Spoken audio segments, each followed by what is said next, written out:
What's up, guys? On episode 19 of the Jiu-Jitsu Therapist Podcast, I'm joined by none other than Kurt Osiander, a black belt under Ralph Gracie, a guy that competes regularly, is an absolute hilarious guy. He does the Move of the Week on YouTube, trains consistently, competes consistently.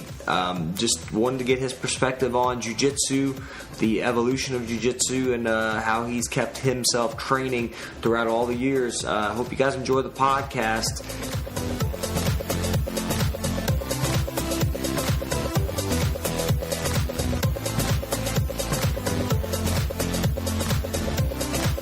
Dude, you're fucking hard to get a hold of, man. It's not that. I'm just really bad with technology. Is it because of your fingers? It's because that, and I'm old and I hate technology. Dude, by the way, I fucking love your shit. Your videos and stuff are awesome. Number one, I appreciate you putting those up. I've been watching for a long time. Nice.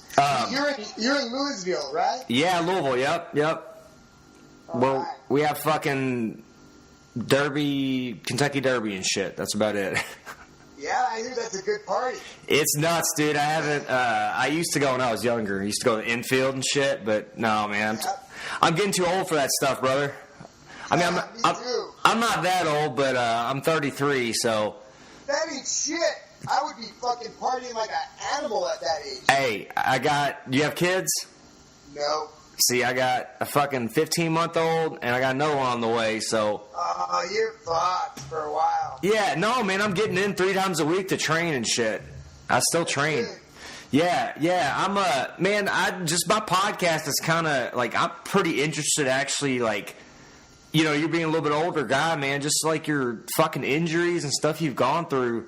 Because, I mean, I'm finding, even at 33, I'm finding, man, my body is not the same, not responding. So, actually, I saw you. I was at the Master Worlds. I think you got silver. Yeah, I was out there, and it was funny because I was just, I had just competed that morning. It was like the third day, I think, correct? Yeah. Yeah, so I competed that morning, and I'm just standing there watching, and, like, I see you. I kind of, like, saw your hair. That's what I noticed. Yeah. And then I think your wife, she have like a fuck you hat on or something? Or she had a Kurt hat on. Kurt, that's what it was. And she was just like standing there and she's like, fuck him up, Kurt's just screaming. And I was like, oh shit, it's about to go down. So yeah, it was cool, man. I think I talked to her for just a second, but man, how old are you now? I'm 52. I just turned 52 on December 15th. Fuck, dude. So how, like, and you've been training since what, like 97 or? 93. 93. Man, like, what? I mean, I've kind of seen some of your stuff, but, like, honestly, what did you used to do, like, growing up? Like, what kind of sports did you play growing up? My dad is a high-level soccer coach, so as soon as I flew out of my mom, I was in soccer shoes. And that helped a lot because I was at least, you know, I used to be an athlete and I knew how to use my body, you know. So yeah. A lot of people, you know, they start jiu-jitsu and they've never fucking done shit. I actually played soccer growing up as well. Like, my name's kind of weird. Like, I'm actually originally from Russia. Yeah. So I came here when I was like 6 years old. And then, like, I didn't even play soccer in Russia. But, like, when I grew up here, I played basketball for a little bit. But I'm a little too short. You know, I'm about 6 foot. So a little too short for basketball. Yeah. And, dude, I started playing soccer. That's kind of what I did throughout high school and, like, college. You know, play intramurals. And then, man, me and my buddy just, like, I'd watch UFC and shit all the time. You know, like, my dad would bring home the VHS, 93. I mean, I remember all that shit. Oh, shit. Always, man. It was awesome, dude. So I would watch that shit, and then, like, one day, like, I called my buddy, like, let's go try this out, and we'd go to some local fights and stuff, and so we just kind of started with it, and I started, I think, 08, so I'm a brown belt now. I've been training about 9 years. Nice. 07 is when I got my belt. Yeah. So, yeah, I just got, actually, brown belt. I'm actually competing in Atlanta next month. My first brown belt tournament, so I'm a little nervous about it, but, you know, we'll see. if you've been doing competitions, it just gets. You're used to competing, as you come up, and you should not get so nervous, Yeah. I think the more you do it, I did my first IBJJF. I did a lot of local shit. My first IBJJF was the Master Worlds. Whoa, that's a fucking heavy duty one for you. Yeah, it was probably not the best idea. The guy I went against, we had like 57 in my division. The guy, you guys are all the same size. Fucking crazy. And then the guy I went against ended up getting third. But man, I was trying to take him down, and I mean, I don't have any kind of background as far as like wrestling or anything like that. I played soccer growing up. I was just trying to take him down. He's a fucking judo guy, but he pulled guard on me. Whoa. Yeah, so I was like, son of a bitch. So I play guard. I play guard, knee shield. Bottom game, that type of thing. That's kind of I don't mind being on top, but man, he caught me in a fucking. Actually, what happened was he pulled my gi over my head, and then he was kind of anticipating. Do what? Did he choke you? No. Well, he did. He ended up choking me, but he pulled my gi over my head, and then so I was kind of hockey jersey style. Kind of, but I don't think he meant to, but yeah, like that, pulled over my head, and then the referee, kind of told us to stop, and he was watching the ref. He was on bottom watching the ref, and I think he anticipated as soon as the ref said, Kambashi fucking got me in a triangle. I was pissed, dude. 2 minutes in, I almost went to sleep. I did not want to tap, but I realized as soon as I tapped, I was like, shit, I'm about to go to sleep. I was real close. So, but it was kind of, man, it kind of sucked, but it was a crazy experience. Just seeing all you guys, all fucking high-level guys that have been at it forever. You guys went after it, man. It was just a pleasure to see, man. Just you guys. I mean, shit, you're 52 and you're still competing. I mean, that's pretty impressive, Yeah, I like it. I enjoy it, and plus, I think as an instructor, I've been doing it always, like teaching and fighting and training with them, and I think they like it. So as long as I can hold together, I'm going to do it. Right. I think I train out at Derby City Martial Arts, and my instructor is Nick Chewy Albin. He does a lot of Jiu-Jitsu videos and stuff. I don't know if you've ever seen those before. Cool. So, but he's a little younger than I am, but man, I think leading from the front, he's out there, competing as well. I think it just motivates people. I think your guys will follow you more, more so even, rather than being told to do it, rather than, you tell them and you show them that this is how you fucking suffer, this is how you train, this is how you die, this is how you do it, And I definitely think it helps them, not that some of them, when it's their first time, they fucking freak out. Oh, yeah. And all of a sudden, my guys are just fucking really fucking good now, man. They fucking beat the shit out of me so far this week. What's your training regimen like? I mean, I know you kind of talk about a little bit as far as backing off. You don't go hard every day. How have you seen what have you adjusted? So Mondays I come in and it's kind of cool. The boys are like, man, you only get Sunday off. And I'm like, yeah, because you're here on Saturday from 8 till 2, that's still, almost a full day.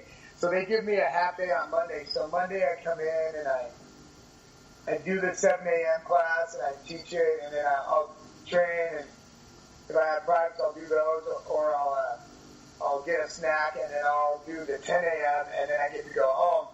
I do my conditioning on Tuesdays and Thursdays, and then I spar and hit pads, and I train Jiu-Jitsu on the nighttime, and that's it for Tuesday. Tuesday and Thursdays are like that, and then Monday, Wednesday, Fridays are Wednesday and Friday are heavy. They're like doubles with really my young guys that are big and small and flexible and not.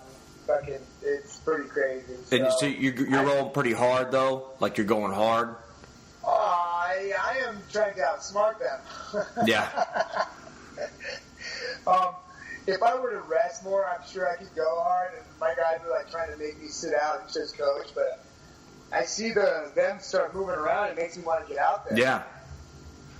Well, like what made you like make that transition? Did you ever do any wrestling growing up? I mean, you said just played soccer mainly. What was your? I did a little bit of wrestling in 7th and 8th grade, but otherwise I played soccer up until like 20 something. All I remember, I don't know exactly the year, but I told my dad that I wasn't going to play soccer this year, and he was like, "What?" And my dad's from Munich.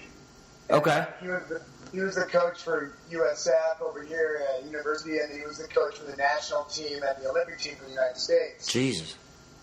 Yeah, and so I told him, hey, I'm not going to play soccer this year. He's like, what are you going to do? And he got a German accent. He goes, what are you going to do? I'm going to be a lead singer for a speed metal band. What? And he didn't speak to me for a few years, but then he finally came and saw one of my gigs, and then when I started doing jiu-jitsu, he finally came and saw me do like my cage, Bobby Kudo career. He came and watched me do that shit, and he was saying, "You are crazy." Yeah. So you did MMA for a little bit? Like, how many fights have you had? Yeah, I did 5. Man, what? So you just jumped straight into MMA, or did you do jiu-jitsu first? Oh, I got my black belt in 2007, and Okay. then I started doing punching, boxing and everything. And luckily, I had some D1 wrestlers that train here with me, and they taught me, everything they know. And I'm a really good student. I'll do what you tell me, and Yeah. that's it. And I think I finally got done fighting like when I was like 46, going on 47. Fuck. How'd your body feel after like a MMA fight? The fight is easy. It's the fucking camp that fucking kills you. Okay, yeah. The 6 weeks of fucking just brutal fucking training and physical preparation and fucking diet. Holy crap. That's like taking a dog's Yeah. Well, what, like, as far as like from soccer to jiu-jitsu, what was like that? What happened in that transition to kind of get you to jiu-jitsu? Oh, I was married, and then Caesar Gracie had gone to school, high school with me, and Really? Shit. he disappeared and came back, and all of a sudden appeared on my front porch when I was married, and then I go, where have you been? He goes, oh, I learned my family's martial art. I'm like, really? Well, show me. And so the first thing he showed me was Mataleo, and I have to learn that. That's awesome. So you all were kind of buddies growing up? Yeah. That's awesome, man. So what, I mean, you just started just showing up, just training? Well, at first, there was no academy, but all my friends were doing it. And so we'd go over to Jim's house and put out some, the Velcro mats, Yeah. And fucking pretty much just kill each other, like I think 5 of us. Me, Rob, Jim, Ed, and Mike Monlock. And we would just kill each other, little white belts, jumping around, breaking the living room furniture, and getting rug burns when you went off the mat. But yeah, man, that was a long fucking time ago. Holy shit. So when was the moment like you said, this is fucking what I want to do in my life? Like what? Oh, I mean, I was having a crisis. that. It was my birthday. It was my 30th birthday, and I'm like, okay. I was doing a self-assessment. I'm like, let's see what I've got. Well, I got what I got in this room. These are my clothes, a stereo, a surfboard, my few meager possessions, and I work construction, and I have no degree or anything. I have a blue belt, and I go, fuck, I better fucking put in the fucking work. But luckily, that was at the time when Ralph and Caesar were together, and they pretty much were grooming me to be like an assistant or assistant teacher like that. And then I said, okay, I'll fucking dedicate my rest of my time to this and get 10,000 hours and all that shit. That you kind of answered my question, because at that time, probably, I mean, jiu-jitsu's definitely blown up so much more now. Even when I started, 8-9 years ago, it's so much bigger now. But like that, you kind of explained, you're kind of in the right. You're around the right people, I think, because even nowadays, it's really so many people like can't make a career out of it. It's so hard to do that. Well, a lot of my friends are like have an academy, but they still have their day job. Right. Because their day job pays well and gives you benefits in a retirement. And then as soon as they can, they're going to fucking get rid of that day job and just be at the academy. It's funny. I'm a physical therapist, and I try to, incorporate. I actually started jiu-jitsu when I was in PT school, and since my first job was actually 2 minutes down the road from my school where I trained, and I was like, that's kind of what I don't know, man. Jiu-jitsu's kind of influenced me. Since then, I think martial arts kind of influenced me since then, now that I think about it, I fucking grew up watching, me and my dad watched Bruce Lee movies, and Jean-Claude Van Damme was my dude. I loved him. So, it's funny, man, how it fucking influenced. And now, I work as a physical therapist, but my fucking mind is on jiu-jitsu all the time. That's why kind of the podcast, and I kind of have a blog and shit, and that's just, I don't know, man. You're going to be able to do the one-stop shop, you can fucking open up an academy and break them and then fucking fix them. Yeah, man, it's crazy though, dude. I've had some pretty bad injuries myself, and it's just, that's a mental, absolutely mentally fucking destroys you being injured. Yeah, I've only been out for short stints, for injuries, pop your knee or shoulder hurts for a while, separate AC and stuff like that. But I think the longest that and it wasn't even an injury, it was fucking staph in my knee, and that put me out for a month. And that was the longest I fucking sat out and watched. Really, man. What about you talk about your joints and your fingers and stuff, man? How do you maintain? How do you deal with that on a regular basis? How do you keep your fucking tissue healthy? I try to take my supplements and stuff like that, but once I'm warm, I don't feel fucking shit. And if I tape it on and I put on my what I got to put on and it'll all pretty much stay where it's supposed to. And then you learn how to play your game with the knowledge of what could happen if you try to do certain things. So I can do pretty much a really well-rounded game with a smaller, light person. But as soon as they start getting heavier, I can't do lasso, but they'll just break my fucking leg. And but you start to figure stuff out that'll work and how to do it. Now, lately, this past 3 years here, I've been trying to figure out how to do jiu-jitsu without using any power. Yeah, it's tough. But fucking these people are fucking, they know jiu-jitsu, and they're fucking powerful, man. Right. So it's not getting any easier. That's the difference, though, man. Not getting easier. It's not like, you're on the street and it's jiu-jitsu, they don't. It's people know jiu-jitsu, and I think... No, now it's very common knowledge, right? Right, and the difference is, if you're two people at similar skill levels, the guy with the increased endurance or strength is going to be one that has the head up. So, how do you try to combat that? What do you do with the younger, stronger guys, man? How do you adapt your game? I try to make them get themselves tuckered out. If I can make them tired or make them do something rash, like a stupid move where they use their power, then I capitalize on top of that. Well, how do you feel like your game's changed, since you've gotten older? I think that it definitely has evolved. I learn really well. And my young guys teach me all their crazy stuff that they invent or they do or they drill. And so I keep up with all the new stuff and the old stuff. So you work berimbolo, all that stuff?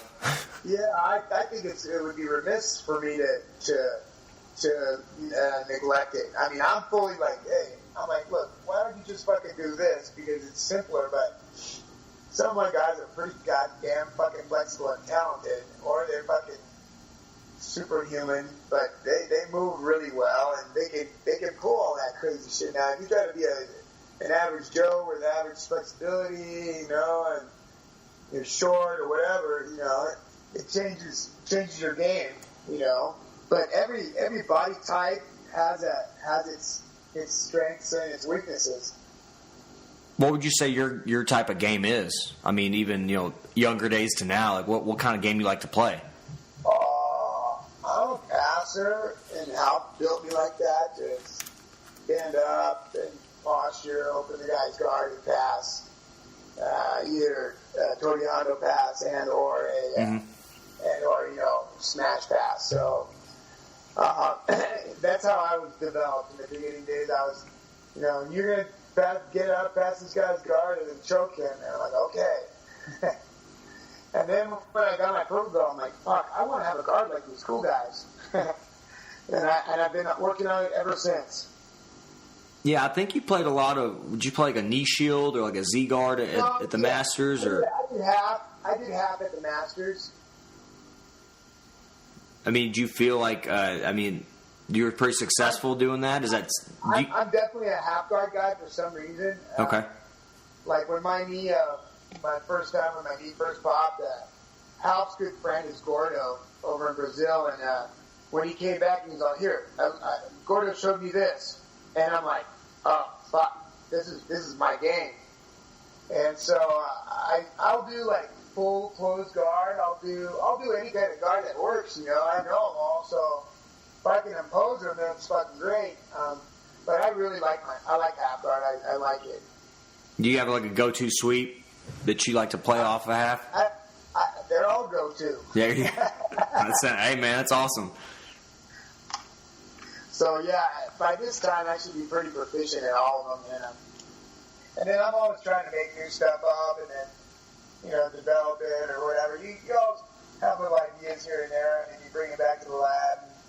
And we start sitting there freaking out on the one position to see what we can do with it and what it doesn't do, and then how to break it. You know, you fucking build it up, take it apart, and then take it out there to the white belts. What do you feel like about Leglocks, man? Like, just like, I mean, obviously they've gotten a lot bigger. I know them, and I just didn't. Ralph didn't raise me to do that. He pretty much said, "Hey, Kurt, do you see the lion grab the fucking gazelle by the foot?" And I'm all, "No." And he goes, "What does he grab him by?" I'm all, "The neck." And he goes, "Exactly." And so in that aspect, I'm very old school. I don't think I'd ever fucking footlocked anybody in a tournament, or very, very little in the academy. But my guys sure know them, and I know how to get out of them. I know how to fucking wiggle out of shit. These fuckers, they're fucking relentless. Yeah, I mean, I've definitely implemented more leg locks, you know, into my game. And you just got to know. You got your brown belt just recently. You got to know them to defend them. And absolutely. Luckily, in the early days, we got lots of Sambo guys and all kinds of catch wrestling guys, and they come in and fucking put me in a heel hook, and I'd be like, and I look over at Ralph, and I go, "What do I do?" And he goes, "Get out." That's easy. Yeah, just do that. Just get the fuck out of there. Okay. I mean, do you feel like there's anywhere where your game's maybe susceptible? I mean, where you have some weaknesses, or? You fucking get tired and put your tongue out, you're going to be weak. Yeah, okay, yeah. That makes sense, man. Cardio, yeah, for sure. I try to stay a really good, like, cardiovascular. So, like, when my guys are beating the shit out of me, it's not that my lungs aren't working, I'm not breathing correctly or nothing. It's my fucking muscles are washed out. Yeah. Well, is there anything you like to do for cardio? Is there anything you feel like works really well? I used to swim 2,000 meters 3 days a week. And is that not something you still do, or do you still do that? No, I do my cardio is doing stand-up. I'll fucking jump 12 rounds a rope 3-4 days a week, and I'll fucking spar and fucking do Muay Thai and shit like that. That really keeps your cardio up, because you got to be moving pretty fast with the young guys that are boxing. They're fucking fast. So you're still sparring. You're not just hitting pads. You're sparring. No, I'm sparring and still doing trying to get my little MMA team up and running. Really? Yeah, I got a few amateurs that I'm going to unleash this year. It's not like I try to teach everyone in the gym MMA. I just find the guys that have the aptitude and who are willing to fucking get punched in their face. Right. Is that kind of what you look for? Just, I mean... Yeah, I mean, there's a bunch of yahoos that come in and go, I wrestled in high school and I got a few years of boxing. I want to get in a cage. I'm just like, yeah, maybe when you're a blue or purple belt, but you're going to have to be really dedicated. They're like, they go down the street. I just don't think that it's, for everybody. I think that a lot of guys would come down and say that, and I tell them to come down on Saturday and see if they have the aptitude, and we'd all punch and kick them, and then we'd go, yeah, you don't have the aptitude. What do you think you look for in somebody as far as jiu-jitsu, or somebody that you think, can you pick somebody out that you feel like will stick with jiu-jitsu or stick with MMA? Yeah, you can tell people who are more dedicated, and you can tell they're kind of like OCD like me. They'll fucking sit there and drill. They'll sit there and do all kinds of crazy shit for a long time to get good at it.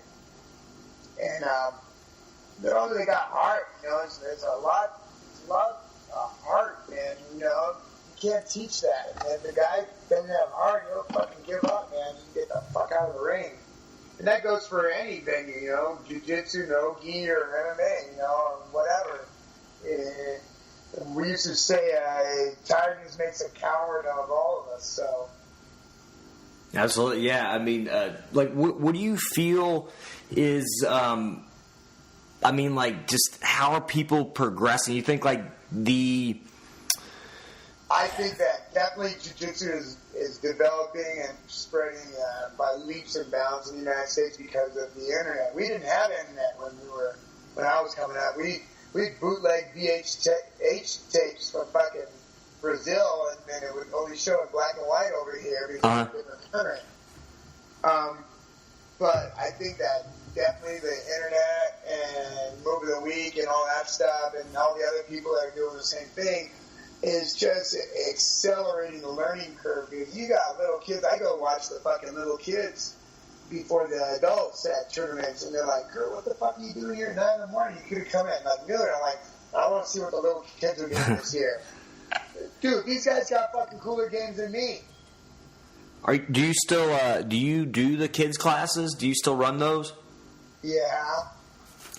You feel like, how does that as far as with your game and stuff, you just, is that something you enjoy, keeps you sharp, or why do you anything doing repetition, and they're like, Kurt, when do you do your drilling at all? Don't you see me teach all week long? How many times do you think I do that move back on both sides, by the end of the week, Right. A lot. I like doing the kids. I had a meeting with the kids because my guys, and it was kind of like, they're how can I say, white collar kids. Uh-huh. And white collar kids are pretty fucking useless. Why do you say that? They've always had everything? They're educated. They never had to fucking do chores. They got fucking iPod, everything. So they're fucking fat and uncoordinated. So how do you? Or they're chronically fucking lazy. And then the blue collar kids, their dad, does, top jobs. He gets up early, so the kids get up early. The kids do, roughneck things. But I had a meeting with the kids, and I'm like, all right, everybody stop, line up. And I'll look, you guys suck. All right. The parents are like, I'll start laughing them off. I've been fucking teaching jiu-jitsu for a really long time. And I've been a bunch of champion, world champion, Pan American champion, MMA champion, all kinds of fucking regional champions, all these people, winning and everything. And the only reason you guys have shitty jiu-jitsu is because you guys don't pay attention and fool around too fucking much. And that's going to change. So, recently, I'm just on top of them. No, do it again, until they do it right. And that can make you sweat while you teach, because that's a little bit of stress and everything. You're like, come on, you can do that. No, you're left hand, you asshole. But, it's worth it in the end, because the kids are really cool. They're really fun to hang out with. and hopefully I can save them from being lazy pieces of crap. Yeah, for sure. Like, what was your motivation behind like doing the move of the week? Like, what made you want to start that? Dude, that wasn't even an idea. My friend Dimitri McKay, he moved to New York, but he used to have the cool phone, which I never had. I had like the one that flipped open. Yeah, old school phone, man. It just fucking answered. That's all I wanted it to do anyway. And he would go, hey, okay, so do something. And I'm all right, I'll do this. And I'd do something, and then he'd put some music to it or whatever, and then would move of the week, and, it'd be up, and then every now and then Luke could do something, and he'd fucking film it, and he'd put it up, and then, this was just all fooling around. I don't think you understand. I didn't really mean to do move of the week for Jiu-Jitsu, and then my friends always ask me, what did you want to do? I'm all, I wanted to do skits. And they're like, what do you mean? I'm all, well, like Saturday Night Live, but even more over the top and crazy. And they're like, oh, fuck. No, it's a good thing you stayed with the Jiu-Jitsu. And I'm like, fuck you guys. But, it started to snowball, and I do a move of the week, and my friends go, hey, we'll take that over, and we do product filming for conventions and commercials and shit, so they got the fucking badass cameras and know how to do shit. And so they would film it and edit it and then put the speed metal with it, and then it started to do pretty good. And then when Shorty Roll put it up on their Facebook page, that was like the beginning of the end, as they say. How did that change, man? How did it change your life? Well, my wife hates me. Okay. That's not the best thing. She hates me now because she thinks that all these chicks are trying to get at me, and then I'm online talking to them and everything. And I'm like, fuck, I can't fucking type. I'm not talking to fucking anybody. I'm not going to FaceTime them. I'm not going to fucking chat them. I'm not going to do nothing. I fucking hate technology. I don't have time for that shit. Yeah. I just don't have time for it, literally. I mean, right now I'm on my break. Right. I appreciate you, man, talking to me on your break, by the way. No problem, man. And then, you draw or draw and then take a nap or yeah. and then get ready for fucking 5:30 tonight. Do you still do, the tattoos, drawing the tattoos and stuff? Oh, yeah, I'm still doing the art. In fact, it's way better now. I got some things down now. I've been working on just naked chicks lately. I've been awesome. Really good naked chicks lately. And, I hope to get back to it. I've been so busy, and last year I did over 20 seminars. Wow, that's awesome. This year I'm trying to book it out also, because I want to go and see the United States and meet all these people. I got to get back in there, because I was talking to Luke before the new year, and I was like, hey, I got some money in my backpack. I want to buy some machines. Which machines should I get? He's like, whoa. Have you done any tattoos yet? No. I've just been doing art. I've been drawing a shit ton and painting a lot. And Luke wants me to come back to the shop so he can oversee my stuff and everything. Is that one of your goals? Kind of like something you want to work on? Totally. I want to do that just for. I want to be really proficient at anything that I do. So I'm lucky that I have Seventh Son and Luke and Joey and everybody over there, like CC and fucking Dave and fucking Andrew and Matt House and fucking Jeff Croce, all the guys. Everybody there fucking helps me a lot. And they're like, oh, look, you got to do it this way. So they show me their, techniques on how to do the move. And then out of all those black belts, I can pick the one that works for the stupid person the best. Yeah, you just pick what, kind of is there a certain learning style that you have? Yeah, you got to tell me about it, show it to me, and do it to me. So pretty much every single learning style is yours. Yeah, I'm definitely not auditory. You got to see it, visualize it. I gotta see it and I gotta do it. That no matter what, the teacher will always put me in the front of the class just to shut me up. Yeah. What's the motivation as far as your tattoos? Or is it mainly just Japanese type work or? I want to be like those guys. They're all well-rounded. Okay. But they have their special niche, like Luke, man. You want to get a Japanese tattoo, you get that from Luke. If you want biomech, some crazy like wildlife bitching ass stuff like that. You talk to Jeff. Andrew does Japanese also. Cece does really like cool, intricate flowers and stuff like that. Very like detailed and really beautiful stuff. And then Andrew does like Dave does like really good like hot chick faces and stuff like that. But everybody does something very well, and then they do everything else very well also. What tattoos do you have? Like, is there any kind of reasoning for some of the tattoo work that you have? Yeah, I got the Predator tattoo. My Predator tattoo I got when I was a purple belt. Okay. Yeah. And then when I got my purple belt, I got another tattoo. And then when I got my brown belt, I got the Ralph Gracie insignia. And then when I got my black belt, I got my back gun with the dragon because I was born to be a dragon. Nice. Luke did one of my sleeves, which is Japanese, the god of the samurais and shit like that. And the other side, it's got some crazy biomech and this one cartoon that I like where the guy has a really big sword and just kills everyone with it. And but yeah, they're all like how can I say, like milestones in jiu-jitsu. Okay, that's cool. Yeah, for sure. What do you feel like as far as just getting back to jiu-jitsu, man? What are some of your favorite accomplishments that you've had as far as a competition or your students?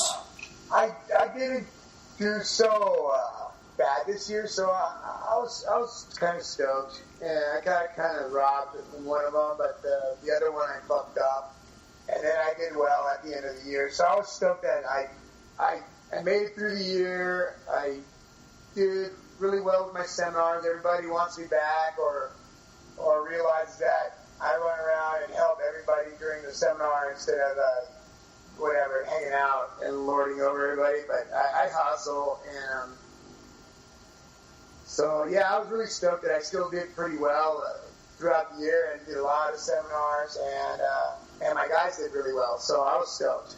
Do you kind of like, as far as success goes, is it winning? Is it having a good match? Is it like playing your game? I mean, what do you feel like is success to you? It's winning and winning beautifully. Okay. That's what Hal said. There's winning and then there's winning beautifully. So, I mean, fuck, man. Of course, winning is fucking the optimum goal, right? Sure, absolutely. You can't win all the time, but I'll tell you what. The harder I train, the luckier I get. So that's one of the mottos I learned from Hal and Hein and Henzo and shit like that. So I don't skimp on my fucking training. I don't fucking cut corners and do nothing fucking. I'm just fucking now. I'm just kind of slowing down a little bit, but that's all right. I can always be a coach anytime, right? Well, what do you see like in the future? I mean, you still want to compete the same amount? I mean, is there a certain number of times you want to keep going? I competed the most I've ever competed, I think, last year. Same for me, as a purple belt. So I don't know, and I was like having like delusions of grandeur this year. I was like, I'm going to do this tournament, and I'm going to fight the next day and the next day. And they're like, Kurt, stop it. You're not 30 anymore. You're fucking. You got to slow down. We want to preserve you. And I'm like, you guys can preserve me when I'm dead. Yeah. I like when you said you did that, I guess that one documentary, and you were talking to your dad about leaving some for later. And that kind of, man, that always resonates with me, man. I just, you're not always, I think, jiu-jitsu's like, you got a lifespan in jiu-jitsu. And yeah, my dad's like, you better save some for later. And I'm like, did you? And he goes, no. I go, me neither, man. So... I mean, how's your body feel now? Like, really? Like how do you feel after training? I feel fine sitting here. Yeah, when you start moving. I'll live back to class because, I resisted a footlock last night too much. And I'll live back there.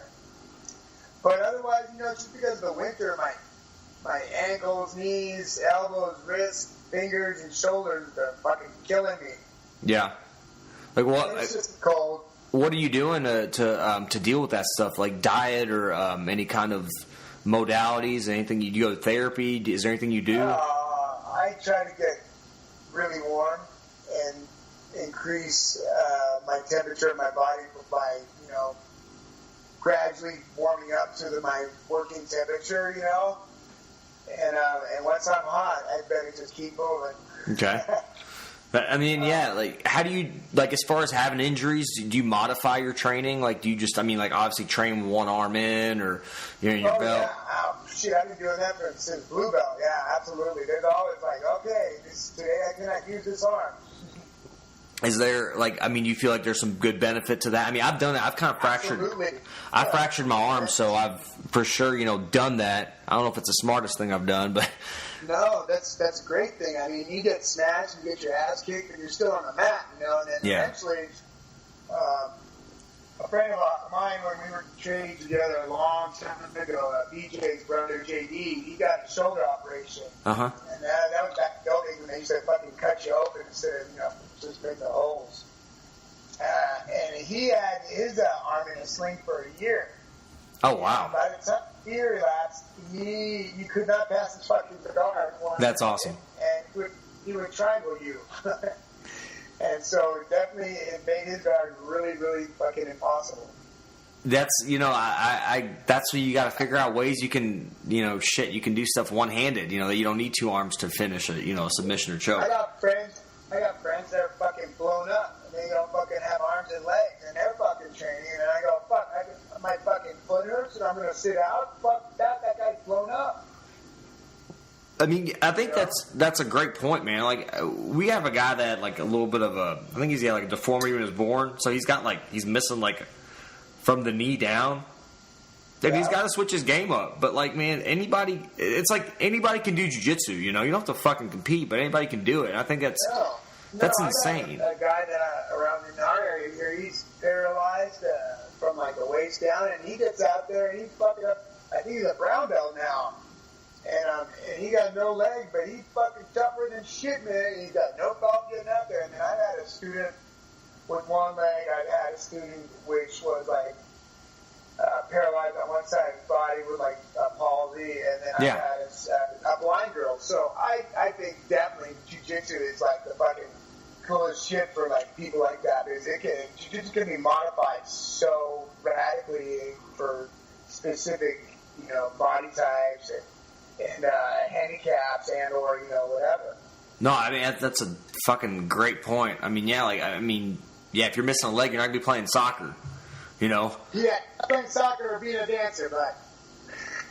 I mean, I think that's crazy. Just the possibilities. Is there anywhere you see jiu-jitsu evolving to? The next year, 5 years. I mean, is there? I say this is what I predict. I say this year will be the year of a lot of girls doing jiu-jitsu. How's that? Why do you say that? I have a big upswing in my female signups, and I think that because of the coverage from a lot of venues and also magazines now that's showing that girls, oh look at this cute girl's doing this, or this radical girl's doing this, and now the chicks are oh no, I want to be a radical chick, I want to do that. So I think that a lot of girls are going to sign up and do a lot of jiu-jitsu. Yeah, I mean, I feel like jiu-jitsu's it's still a pretty small community, I mean, and the thing I like about jiu-jitsu is you can fucking be in a tournament and you can be in the bullpen and there's fucking people that are, legends in the sport, out there. And it's kind of it's very attainable, I think, in a way. Yeah, I think, definitely you're more able to meet all the guys that were the pioneers of the sport. Yeah. And everything. That is really cool. You can run into Jacques Adé, you can talk to Junior, you can hang out with Megaton, you can talk to Fabio Gurgel, or Shaolin, or Marcelo Garcia. You get to see all the guys because they're just coaches now too. They're coaches and competitors, and it's not like other venues where the athletes are sealed off in safe areas. Right. Where do you see yourself as far as your place in jiu-jitsu? With the sport's still, it's been around for a little bit, but with the growth of it, where do you see yourself, in the U.S. as a kind of big jiu-jitsu guy, or just even the world? Where do you see yourself?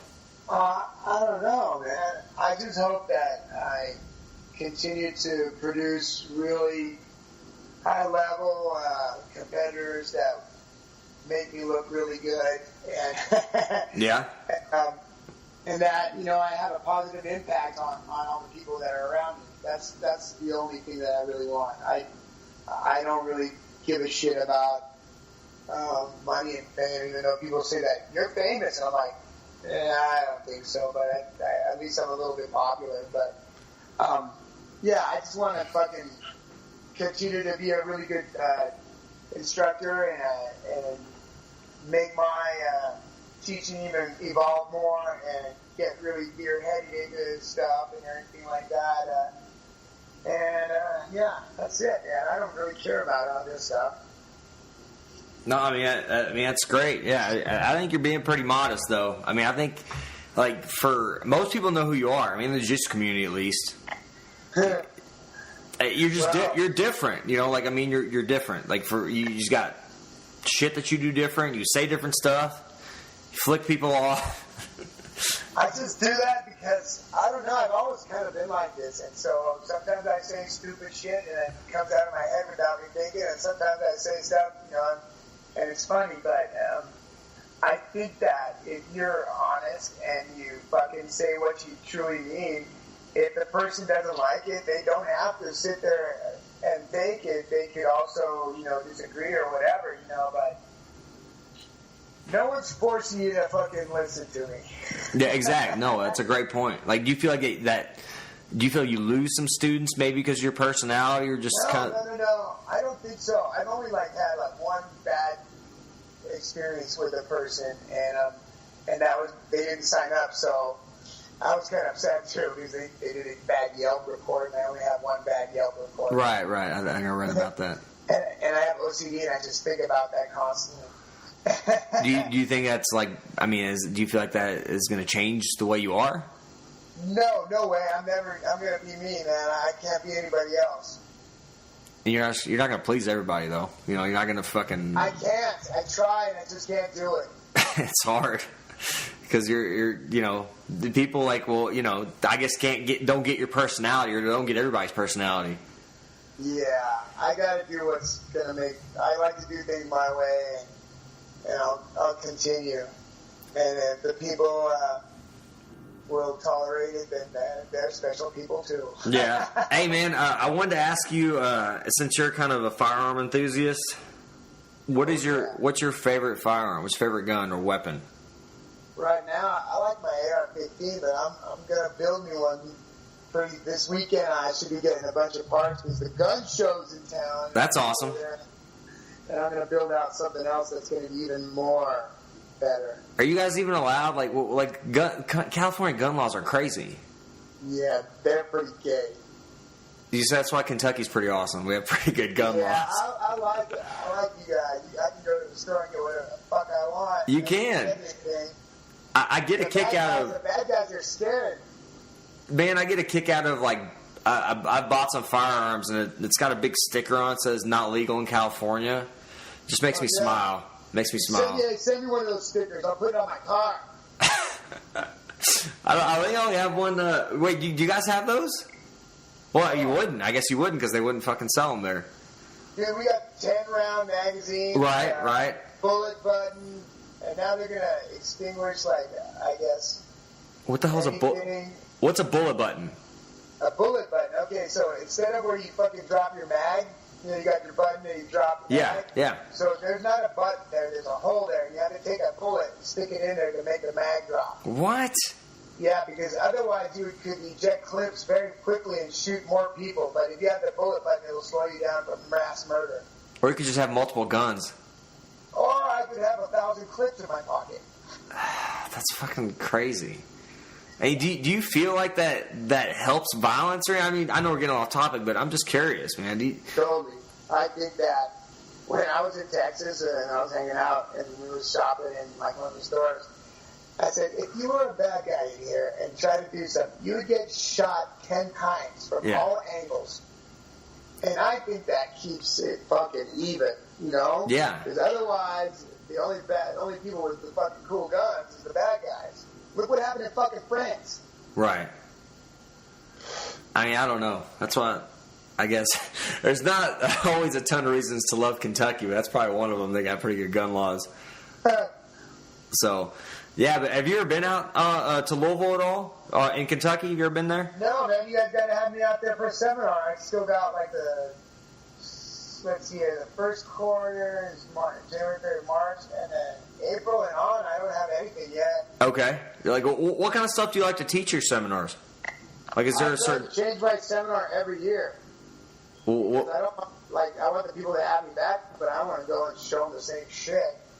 So this year I'm going to do like passing to attacks, and then some other cool stuff that I like to do. Okay, cool. What, man, as far as like growing your brand, like any suggestions, like for me, for example, I have, I have a little website and stuff, and I want to get my shit out there. I want to help people. That's probably one of the main reasons why I do what I do. Like, what are your what's your recommendations or what? I'm just curious, man, because you're not big on technology, but you fucking blown up, man. I'm just curious. I don't know how to do any of that shit, bro. I just fucking. They go, Kurt, we're gonna do some Moon of Weeks today. I'm like, no, I don't want to do it today. And they're like, come on, fuck. But no, man, I totally have no idea what I'm doing. That's probably part of the beauty of it, though. It just happened, and I'm just fucking, thankful that people are cool, and I've met so many really, really fucking cool people all over the United States, and I can't wait to see them again. I like fucking hanging out with them. I really like my friends from Mission 22. They're really fucking cool people, and man, I can't say enough about my students and my academy and my wife, because they're the best reporters I got. Yeah. No, for sure, man. Do you have any sponsors you want to kind of give a shout out to? Anybody that you kind of want to? Sure. That's helped you along the way. I got Shorty Roll Kimonos, and I have Bahada Fight Wear. I got NorCal Fight Shop. I got Strike First supplements. Who else do I got? I don't know, man. You're big time. Knee pads. Yeah, I got some of their shit, man. Those are the fucking shit I'm doing right now. I got some. I've actually done a review on some of their stuff. They're pretty cool company, man. Their knee braces are fucking awesome. They are fucking awesome. I know how to hot rod them so that they don't fucking wear out. Yeah, you put what do you put, some kind of like cushioning in there, or like? I put a wetsuit patch material. What? Yeah, it's waterproof. Really? Yep. So you feel like it keeps them... It's called Iron Man. You can get it online. Really? Yeah, you iron it on. So, how'd you get them? How did you get sponsors? What did you do? Dude, one of my students and friends, Gene, I got the knee pad, from one of my people that had an operation. He goes, here, I'm done with it. I know you popped your knee. How about here, use this? And I'm like, fuck, this is the greatest knee pad I ever fucking had. And then he sent my curriculum to them, and they looked me up, and they realized that my dad was in Major League Soccer and stuff like that, and one of their countrymen, and then they got a hold of me, and I'm sponsored by them. That's awesome. Jiu-Jitsu Expo, and it had a little booth there, put on by Power Feed. It was super cool. Yeah. What about Shorty Roll is fucking huge, probably the biggest gi brand. How was that? How'd that come about? Bear would sponsor Luke, one of my fighters, who also is the owner of Seven Sun. Yeah. And Bear would send my T-shirts or gi or some fucking hand wraps and stuff to me, and I always liked their stuff and everything. And finally, they picked me up, and it's really cool because I have all the cool gis. Yeah, they're awesome, man. I don't use products that I don't fucking believe in, so you can cut me a check. So I really use the sponsors that I'm being sponsored by. Yeah, their gis are fucking awesome. They're my favorite for sure. It's just hard to get a hold of them sometimes. Yeah. They're fucking huge, man. They've blown up too. Yeah. Well, they're doing a pretty good idea, I'm like, I'm going to do the same thing. I'm going to do art, and I'm going to sell limited pieces of that one piece of art. And, I want some of your art, man. Do you have patches and stuff that you do? Do you have any like patches that you've drawn up or anything? Oh, I got all kinds of art coming out. I do some prints. I've been painting a lot, so I'm trying to get all these painted, and I got to get them printed. How can I get some of that shit, dude? You'll see it. I'll put it up when it's out. My wife will put it up. I think she's in charge of my She does the online shit, huh? No, she's gonna. I don't know. She wanted to get involved, and I'm like, all right. So you're in charge of this script. What if I do it? I'm like, hey, I'm not supposed to fucking do anything. You're supposed to do it. Yeah. So that's gonna be coming out. There'll be some cool Kurt shirts and some of my art, and hopefully I'll be at your town or some town here in the United States. If people want to get you out for a seminar, man, how can we? How do you want them to contact you? How can we contact you? You can message me on Facebook, or you can email me at kurt@kurtosiander.com. That's pretty awesome. What? Do you have any patches that came out? I got patches. Just text me, and I'll make sure, or Facebook me, or text me again, and then I'll have my wife send it out to you. That's fucking awesome, dude. I'll send you. I've got some Jiu-Jitsu therapists. I'd love for you to have one, man. Cool. I appreciate you having that. Is there any suggestions, man, just to end? Anything you got? Like any suggestions, anything like as far as people starting jiu-jitsu or wanting to improve their game, man, what you want to tell them how to stick with it? Or it's nice if you can spend like a lot of time, but don't worry about quantity, worry about quality. So when you go to the gym, you might have 1 hour, but it's like, what are you going to do with that hour? You going to sit there and fucking talk for a half hour and then bail? Or are you going to run in there, get dressed, and fucking drill for an hour or train? You know what I'm saying? If you got 1 hour, that's better than fucking nothing. You know, so I say it's quality over quantity. And, yeah, and then, you know, everybody kick all those dickheads out of your gym that hurt your students. Yeah. And they can all go train together somewhere on an island. Yeah. Well, like, so you pretty big on drilling? I mean, drilling's kind of, as far as if you have to do some new techniques, if you're trying to pick up new techniques, man, how do you go about that? I first start, you know, I figure out how it works, and then I start to repeat it over and over again on both sides. It'll gain speed with more repetitions. I don't try to do it fast right off the bat. I do it slow as shit and do it perfect. So then it'll always be perfect when I am tired, when I am this, when I am that. It'll always come out the right way instead of with discrepancies. Awesome, man.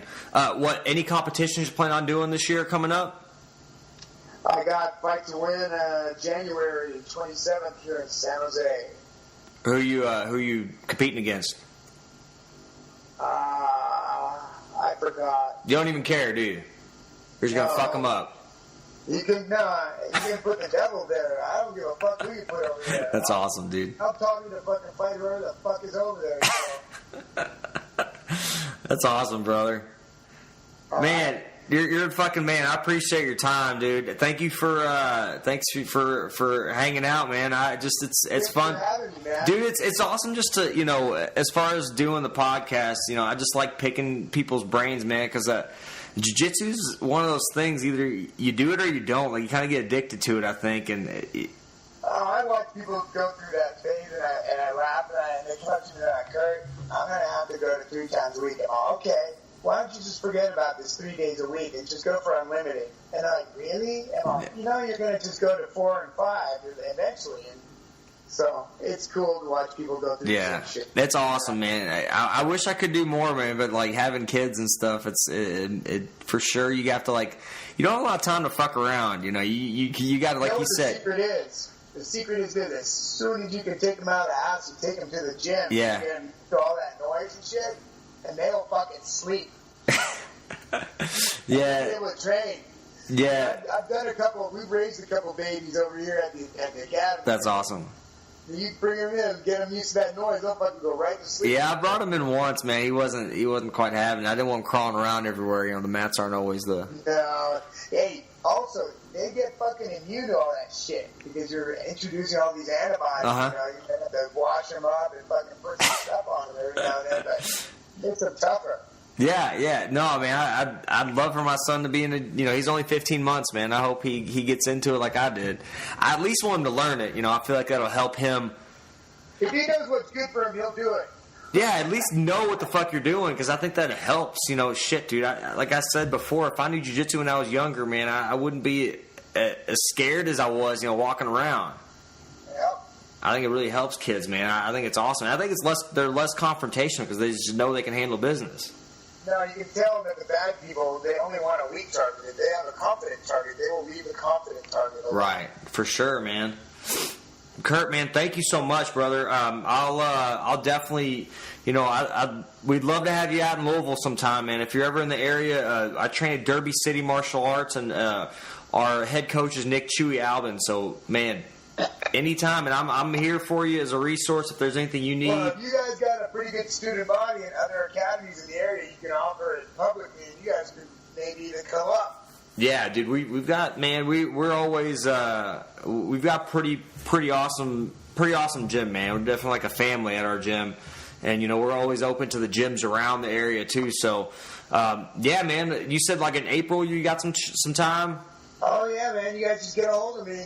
I will, dude. I'll touch base with y'all. Man, we'd love to have you out, and if you're in the area, you know, if you're competing or anything out in the area, please, you know. More welcome to stop by the gym and hang out. I was put up like the week before where I'm going to be. Okay, cool. Is there a tournament you're trying to get to? Anything in the near future besides that fight to win? I go one at a time. Got it. Awesome. Well, I know I'm going to do this one, and then I'll do Pan Ams. So awesome. I will see you in March. Yes, that's like on the West Coast, right? Pans are what? L.A. Awesome. All right, Kurt, man, I appreciate your time, brother. Thank you. Thank you. Thank you to Kurt Osiander for joining me for the podcast. Check him out at kurtosiander.com and also on Facebook if you want to book him for any kind of seminars. And also check out other episodes of the podcast at jiu-jitsutherapist.com, on iTunes, also on Stitcher. And check out the YouTube channel and the website for blog posts and videos on jiu-jitsu and injury prevention. jiu-jitsutherapist.com. Thanks, guys. We'll see you next time.